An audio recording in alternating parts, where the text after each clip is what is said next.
No, this is not. Okay, I'm just gonna talk about that later, but, I don't know if you saw my message in time. yes, I did. All right, Tom, we're on. All right.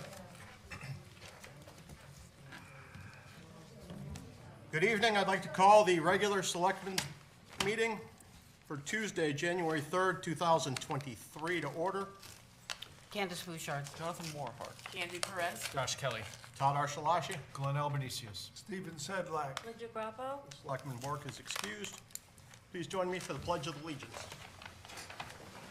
I pledge allegiance to the flag of the United States of America and to the republic for which it stands, one nation, under God, indivisible, with liberty and justice for all.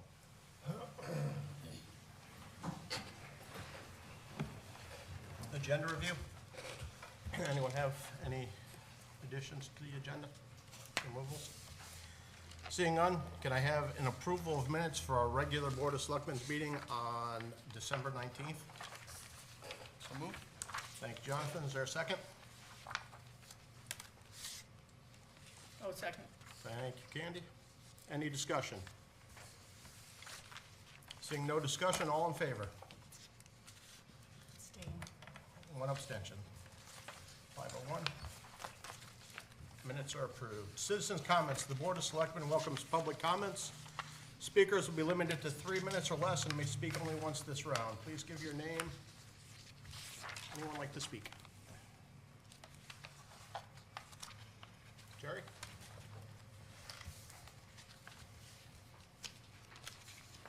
Jerry Martinez, 117 Preston Road. I don't know if many people in town have seen it, but the website for the town has made a major improvement. As one of the people who is complaining about the old site since its inception, it's a pleasant look, and just want to thank Glenn and his team for all the work that they've done, especially trying to get all the information about the water and sewer issue that's coming up.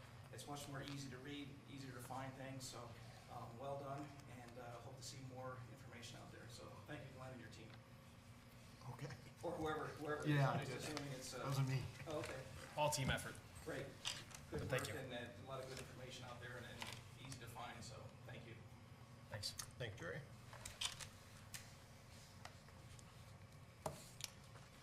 Seeing no other comments, moving on to item number 6, Town Manager's Report. So you have my written report in front of you, and then I'll take questions as always. On the bachelor school, I just want to let the public know that those 2 proposals that we did receive are still under consideration. This board has had discussions and let me know what my next steps need to be in order to continue on with those considerations, and we'll report back out at one of these meetings when the next step is ready. So beyond that, in terms of economic development, I know since the board last met, Gianni's Deli has opened on Main Street. I also know that JT's Cafe has opened. We're still seeing a decrease in the number of vacant, rentable, commercial, and retail storefronts here on Main Street, which is a good thing. Going down a little bit here, I know I've shared information about fiber optic with you at prior meetings, but please be on the lookout for more information about that. We do have 2 grants that we plan to have submitted this coming week. One of those is to the Community Investment Fund, which was discussed a meeting or 2 ago, and another is to the Aquatic Invasive Species Management Grant offered by CTD for invasive weed treatments. And I do want to share, in case anybody hasn't seen the news that was already posted to our social media pages, the town has been fortunate enough, Winchester has been fortunate enough to be one of just a handful of municipalities recognized by Congress in the last month with a federal grant award. So we actually had 2 awards. I'm not sure if any other town in the state had that. One will cover 100% of the costs related to radios for the $850,000 of radios related to the police department and the public works department to get them on the 800 band system, which has much better coverage. That's a statewide system that we'll be joining, which will get us better connectivity to other departments and will also get us better connectivity in and around town. The other portion of money, which is something that the board will have a number of years to work with and move forward in consideration with, it would be to help create a new public works facility. And for those of you who haven't been to our public works facility, when it rains, it pours inside as well as out. And there are a number of other structural deficiencies with that building right now that this money comes at a great time. So those were both very positive things and somewhat unexpected. Like I said, not a lot of towns have that kind of congressional recognition. So big thanks to John Larson as our congressman and our two senators, Chris Murphy and Richard Blumenthal. Regarding personnel, as we had all discussed at the last meeting, the new employee handbook was made effective January 1st. So that's, the work's never done, but in any case, the addition that you saw has been taken care of. The chief of police position is out and posted. January 13th is the last day to submit an application if anybody has somebody in mind that might make a good fit for the town. Regarding revaluation, I know that there was some concern over hearings being scheduled. I know that they ran out of in-person meetings. They have posted more informal hearings. I know that some, if not all of those, are being held by telephone. I know that makes things difficult. In my personal experience, it seems as though if you ask for a Zoom meeting, they may be able to accommodate. But if anybody has any challenges, whether you're watching this today or any time this week, please reach out to my office so that I can help you get an appointment and I can help make sure that the revaluation team is tending to your needs. We want to make sure anybody who wants an informal hearing is able to get that informal hearing. Beyond that, the work to negotiate the police contract is underway now that the clerical contract is signed. As a reminder, I know pretty much everybody in this room, I think everybody in this room was here for our last meeting that was just in this room before this one, but the waterworks referendum is set for January 7th. That's this Saturday from 8 a.m. to 8 p.m.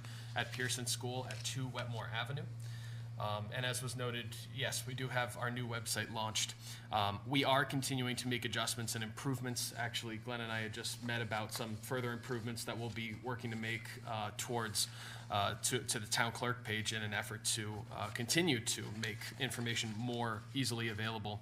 But if you find anything that seems to be missing or broken, please just reach out to me. You can call me, you can stop into town hall, you can email me, townmanager@townofwinchester.org. We will get it fixed. It just takes a little time to convert these things over, and I appreciate your patience. Are there any questions that I can answer for the board right now? On the notifications from the website on updates, they don't happen when they're posted. They happen a day later, and they're from Civic Lift. When will that branding change be made? I will look into it. This is one of those things. Thank you. Right. Additionally, at the Economic Development Commission, they've been doing a marketing study since last March. Do you have the results of that and what that marketing study was about or going to be achieving? My understanding is that the Economic Development Commission's meeting right now. I know that they were hoping to have a discussion about next steps with that tonight, and I know that that has centered around and really the visual aspects of the marketing campaign are resting in one person's lap right now, who is volunteering to do that, who's a member of the commission, who's doing it for free, which is more than most towns can ask for. But I know that he has had a few items come up for him that have pushed things back. We've had the website that we've been trying to get online, and we're not at a point right now where we're ready to move forward with new marketing, at least to an actionable step for your attention tonight. My last question is about the maintenance of the Mad River side of each Mad River, the tree removal. Do you have bids gone out to take care of that through this winter? It's on my to-do list, but the bids aren't out yet. We have multiple bids that we'll be putting out soon, and I can go over those in more detail with you next time. Could I- Any other questions for us? Just one, the grants, the one from the federal government, Yes. was that a matching grant? Did I understand that to be a matching grant? So there are two, like I said, two awards. The $850,000 has absolutely no match. That's given to us. It's something that has helped a lot of other police departments and departments of public works around the state over time, and we're the lucky winners this year for that money. The other program is technically through the Department of Agriculture, although Congress is the agency that helps steer and award those. But the program only allows for our category, because we are of a certain population and a certain poverty level, we are eligible for a 55% reimbursement rate. So we've discussed at budget discussions last year that there would probably be a $4.6 million investment that's needed for a new public works facility. This $2.53 million represents 55% of 4.6. So they have offered up the full reimbursement value, or the full value that can be matched, and we would be required to find, not necessarily with the town's money, but over the next 5 years, we would be required to find the other 45%. So it's 5 years. My understanding is it's a 5-year commitment. I'm not sure when that time clock starts. Yeah. I believe it's when we receive the money, but I have yet to receive any documentation on it. So I'll keep you posted. Okay, good, thank you. And we'll keep looking for money, as we always do. Okay, thank you. Anyone else? I'll just add, one of the nice features I like on the new website is the Places tab.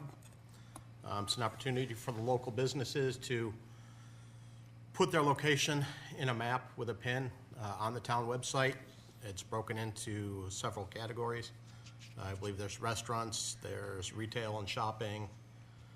I'm not sure the other two or three links, but I encourage all businesses in town to sign up for it. It's free, and get your business added to the town website so you can be found by people looking at our website.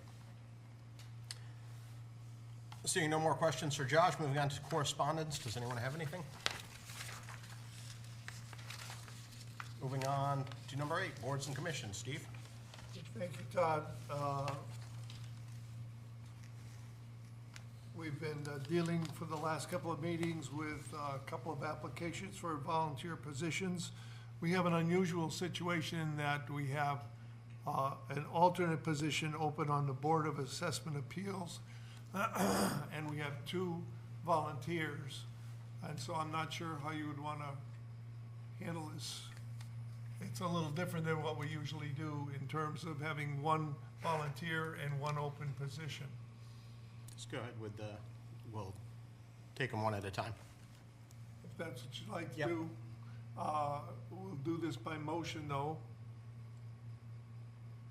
So I would move that we appoint David Lapointe to the Board of Assessment Appeals in an alternate position, term to end in October of 2024.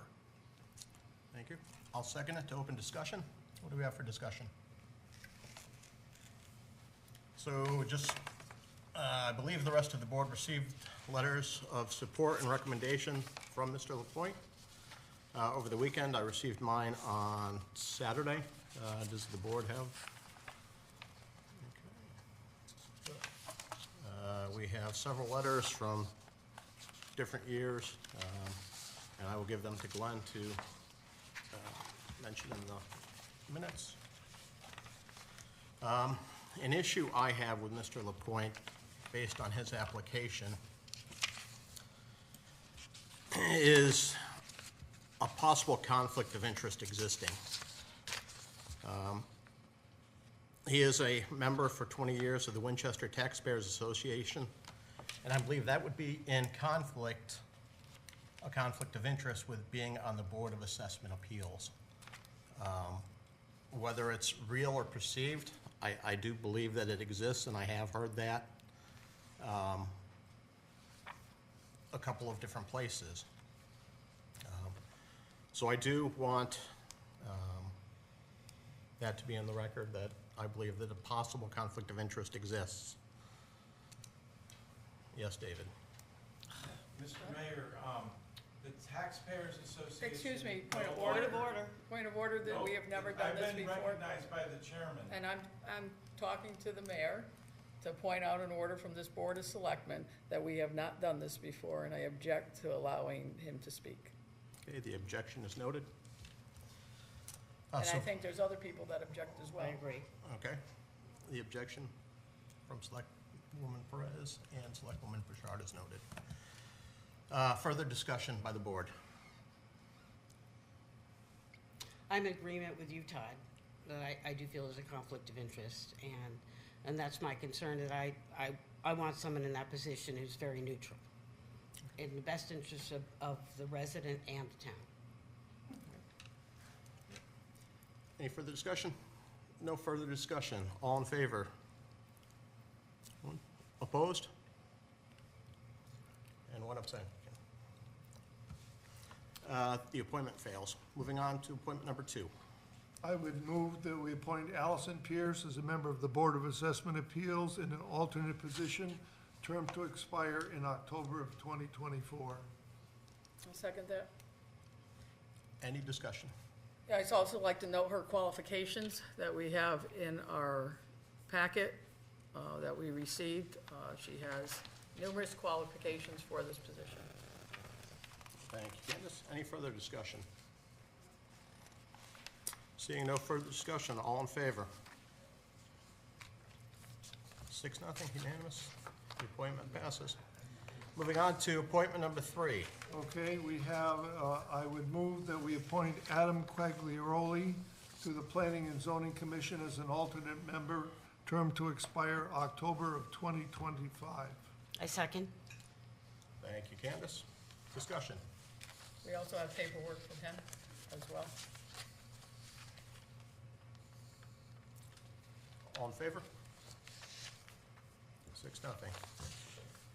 And as we conclude, we would say to the public, we're still looking for volunteers to be members of our boards and commissions. The Conservation Commission currently has 2 openings. Architectural Review Committee has 1 and 2 positions open, one's an alternate. Laurel City Commission has 5 openings. Economic Development Commission, 1. Inland Wetlands, 1 vacancy. Planning and Zoning, 1. We took care of that tonight, I guess. Recreation Board, 1, and Zoning Board of Appeals, 2. That's the report time.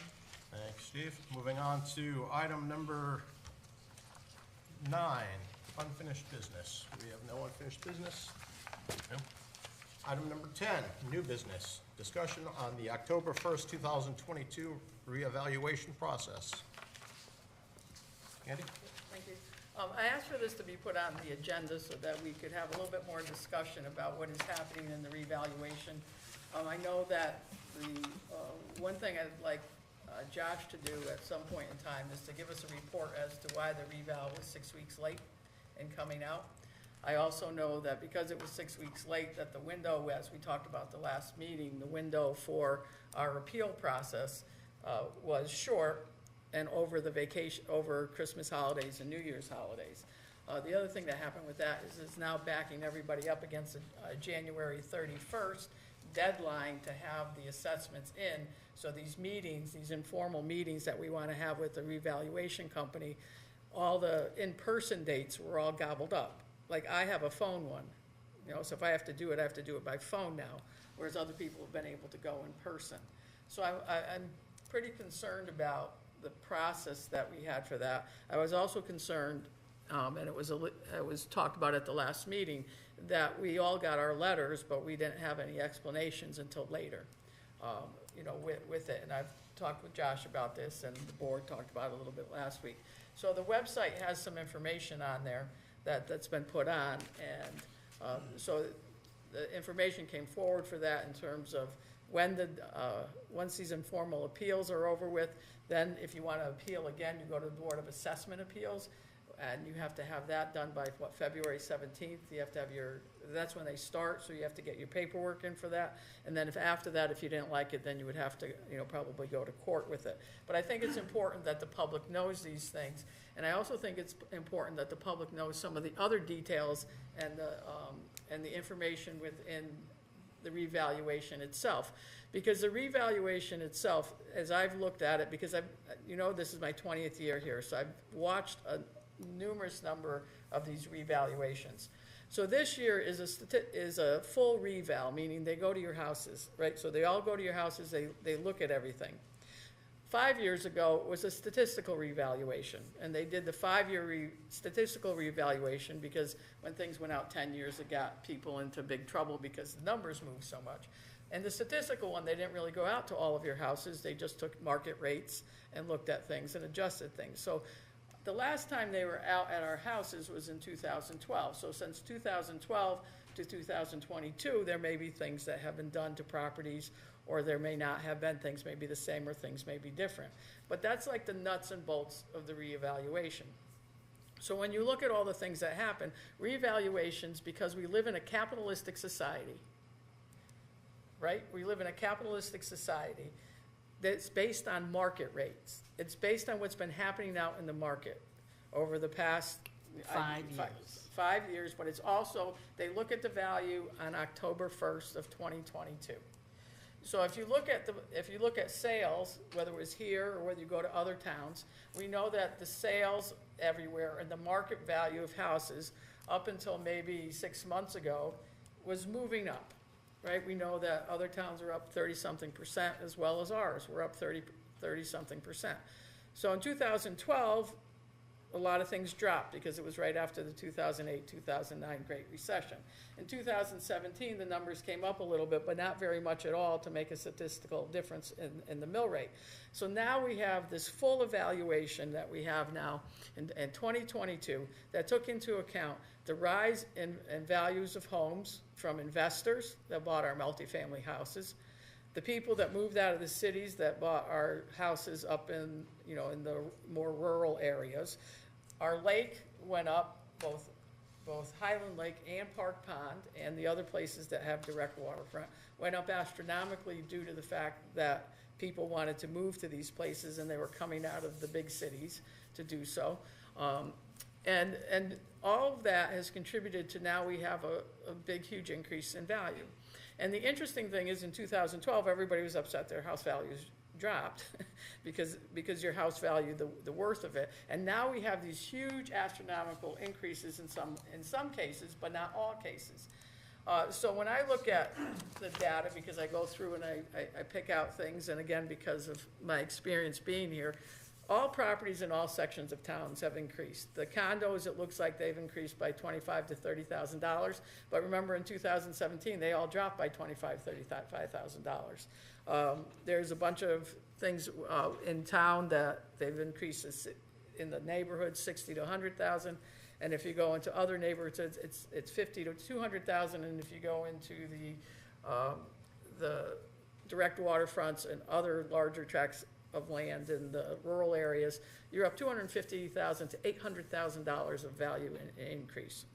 So you have all these increases going on, but one of the things that Josh has mentioned in his notes on the online information, and people will know, is that the mill rate will drop. And it's true that the mill rate will drop. Right now it's at 33.54. So when the mill rate drops from 33.54, what's it going to drop to?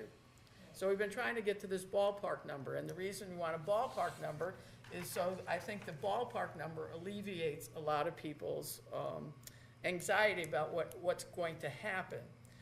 So I've created a chart with what happens at 25 mills, 26 mills, 27 mills, 28, 29, and 30, although 28, 29, and 30 don't seem to be, because the values went up by 30%, I'm kind of putting those off to the side a little bit. And I focused more on the 25, 26, 27 mills, which at 33.45, dropping down to those, changes the equation a lot. However, even though we're going to lower the mill rate, there's going to be a shift. There's going to be a shift, as there is in every revaluation. Way back in 2000, when taxes doubled overnight at Highland Lake, there was a shift. There was a shift in 2017. There was a shift in 2012. So there's been these shifts because when something increases a little bit more in value, market value, they go up, somebody else may stay the same, or in some cases, not in this one, but will have dropped a little bit. So there's going to be a shift. Even though the mill rate drops, there's going to be people that are paying larger amounts of money in new taxes than in others. The other thing we don't know is we don't know what car values have done. Last year, car values increased tremendously because the pandemic said there were no more car chips, so they couldn't make cars, and nobody was buying them. So used cars went up in value. They skyrocketed in value, and everybody was upset because they got taxed more on it. Well, again, a capitalistic society, it's market rate, it's driven by the free market out there. Cars went up. What are cars gonna do this year? We don't know yet, right? We don't have the full information from the state in terms of where our car is going at the moment. But if the mill rate drops, then the car taxes drop, right? So if your car is valued at $10,000 and you were paying 33 mills on it, and it drops to 26, you're gonna be paying, instead of 330, you're gonna be paying 260. So your car rates will drop. The unfortunate thing when the car rates drop is it has to be paid somewhere to get to what's called the equalized mill rate. And I think one of the things everybody needs to know is that when we start our budget process, we're not gonna start the budget process and say, woo, we got all this money and now they're gonna tax us all this more on our increased value, et cetera, et cetera. We're going to, and we've been asking, and as soon as the numbers come in, because numbers are gonna take a while to come, right? But we're gonna start with the same amount of money in taxes that we collected last year for this next budget. We're not going to do what happened I believe in one of the earlier 2000 years, where there was a big jump, and instead of decreasing from 33 to, let's say, 25, they decreased from 33 to 28. And there was a little mill rate in there.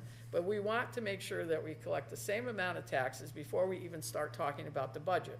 So people shouldn't worry that all of a sudden now we're gonna get all this new money and we're gonna spend, like crazy and whatnot. This is going to make us, and the reason I'm also talking about this, just for information and everything, is because we all have to understand that when we go to create this budget, there are new drivers for a lot of people in different neighborhoods. And we're going to have to pay attention to this probably more carefully than we did last year, where we had some increased growth in personal property and where we had increased growth in cars. Now we're looking at people, there are people whose taxes are gonna go up by $1,600. Some might at a 25 mill rate. There's $3,800 that'll go up. 25 mill rate, there's somebody that'll go down by $288. There's somebody else that'll go down by $822, down by $13. Somebody will go up by 97. If we go to a 27 mill rate, there's people that are going up over $5,000. There'll be people that are going up $552. And so the numbers, there'll be somebody that loses, doesn't have to pay $206 because theirs has dropped. Because you have to take the new mill rate on the old value.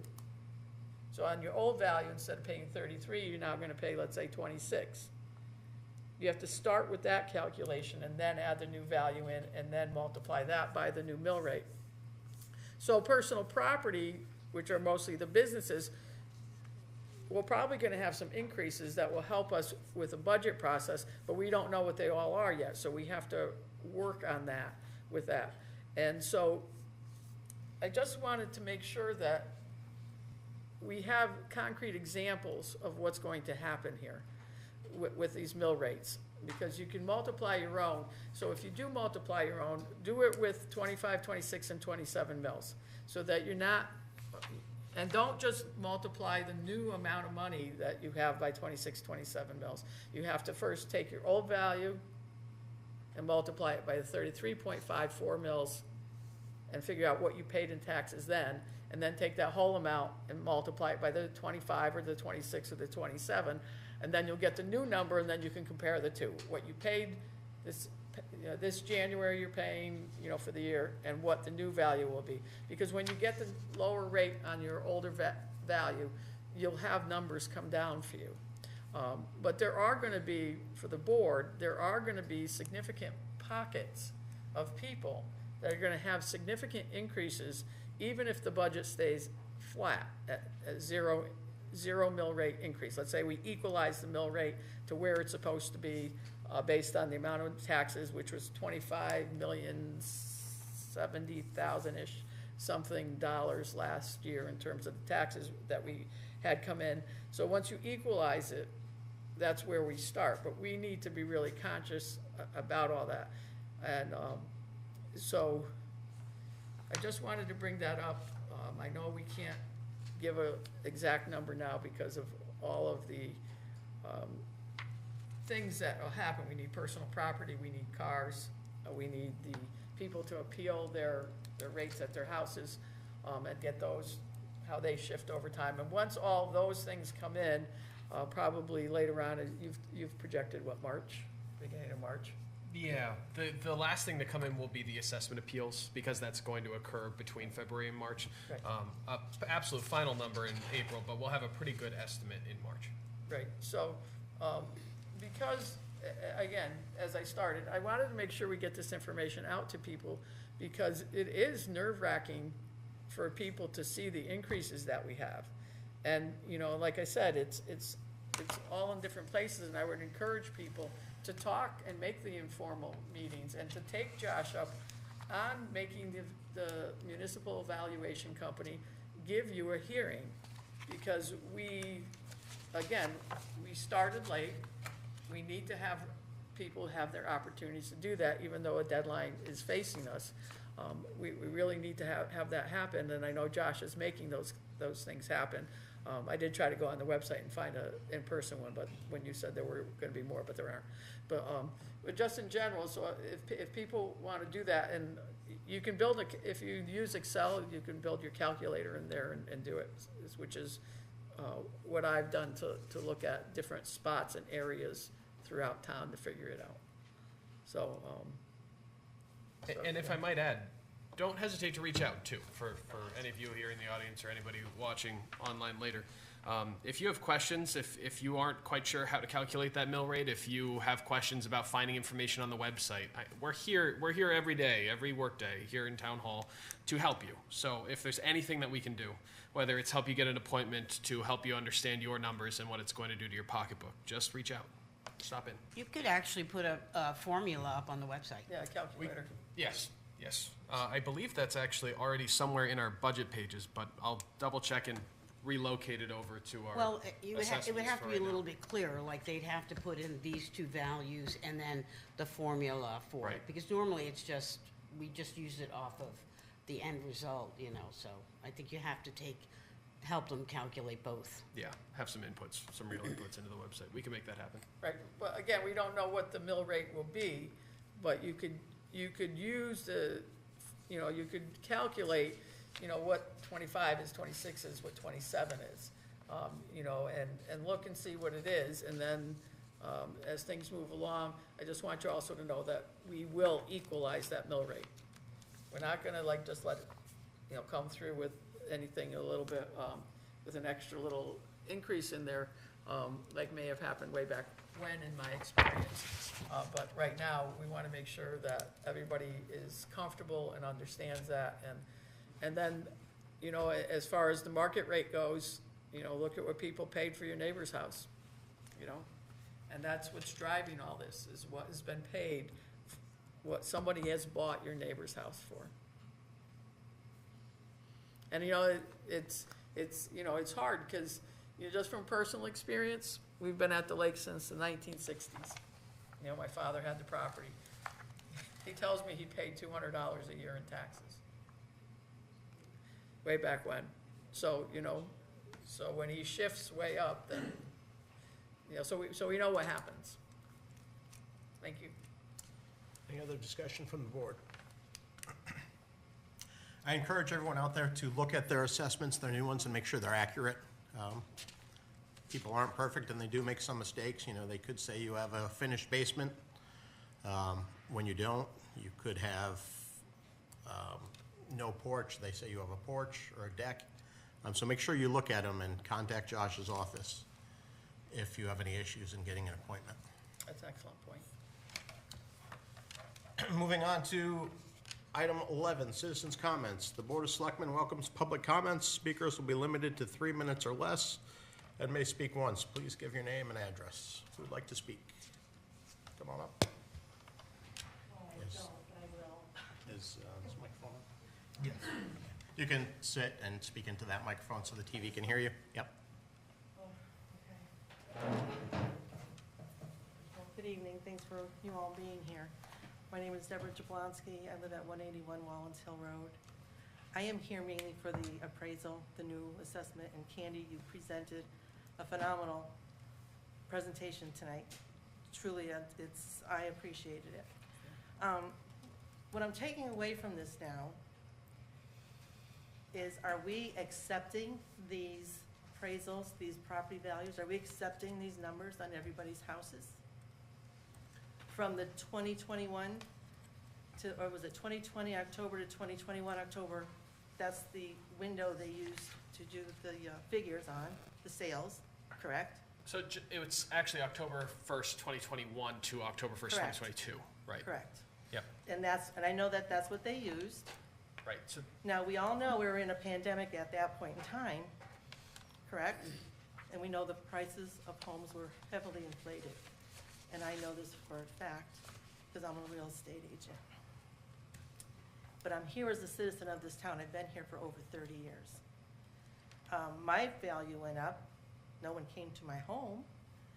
But I say this because I personally do not feel that we should accept anybody's new evaluation of the value of their property based on that data. We had homes sold with well over value. People panicked to come here throughout the state from all over the world. I'm going to tell you all over the world, and it's definitely all over the United States. They came here to save their lives. and I'm not laughing at that. It's a fact. They came here in a panic. It was a panic move for most people to get into a safe environment, work from home, you know, protect their families. They came here. We have a wonderful town. We offer an awful lot. Highland Lake was booming. Streets that weren't selling houses, they're gone. Investors got on board and they came in, just like Candy said, and they bought up everything else, and they're not selling them, they're keeping them, and they're becoming landlords perpetually. That's raising the rent. So when I say that we don't accept this assessment, and to say that you're going to adjust the mill rate down, we're just moving money around. Let's be real. Let's be real.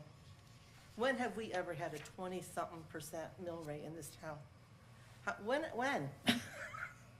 Not in the years I've lived here. Never. So we can't really, as a township, giving your positions, and the townspeople shouldn't accept either, should not accept the appraisal of their property because it is a false appraisal. It's a false appraisal. It's not true to the value of the home.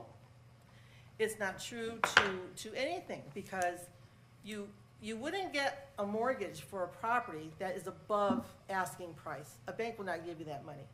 So what happened? People brought money cash, and they did, and they bought it. So are we counting the cash value that was paid with the cash money above the asking price? Because I think that's what's happening here.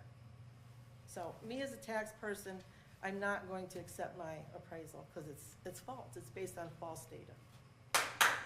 And you all should accept it. Thank you for your time. But Josh, is Made the out a point. appraisal based on 2017, not 2021 to 22? So no, the change that you're seeing, the most recent revaluation was in 2017. So the change that you're seeing on your paper Is is for from 5 years. 2017 right to you 2022. said 2021. The period of time, and perhaps I should clarify, the period of time that where data was studied was Oh, from studied, October of 1st, course. 2021, right, Exactly. to October 1st, Right. 2022. And I will say, just from my own experiences, here as town manager and another town as town administrator on the market myself, certainly it has been a bubble with, we all know, with the market values. However, the way, and I don't personally agree with the property tax in the state of Connecticut, but that's neither here nor there. The way that the state of Connecticut's decided to set up their municipalities, we have no choice but to levy a property tax, and we have no choice but to hold these revaluations a minimum of every 5 years. We could do it every year, and it would be an endless cycle of, well, all of you coming out and thinking that the market's tilted one way or the other, but unfortunately it happens every 5 years, and this is when ours fell. So I'm not here to say that the capitalist system's perfect, and I'm not here to say that this was the perfect timing for Winchester. And you're right, a revaluation is supposed to be a rebalancing. That's the way that the state looks at it anyways, a rebalancing of where value's coming from when it comes to tax levies and trying to make it a bit more of a fair and equitable system. If you are not willing to accept or not interested in accepting the value that you've been given, I really encourage you. Make sure that you get that appointment. Make sure that you're at Board of Assessment Appeals if you still don't agree with that after that. But those are the proper steps to go through. I understand that. Okay. I completely understand that. But it's the bubble that we're in. When the houses were sold at that inflated price, because of the demand, the interest rates were low. Now they're up here, and I can tell you, houses are not selling that fast in this town today. And there's some wonderful homes on the market, and I'm shocked, but that's a telltale sign as to why they are not selling. There's other factors, and the price, the inflated price of the properties throughout every town in Connecticut, but I'm more concerned about my town, of course, but they're false. They're not realistic, not by a long shot. It's fact, they're not realistic. Next person like to speak?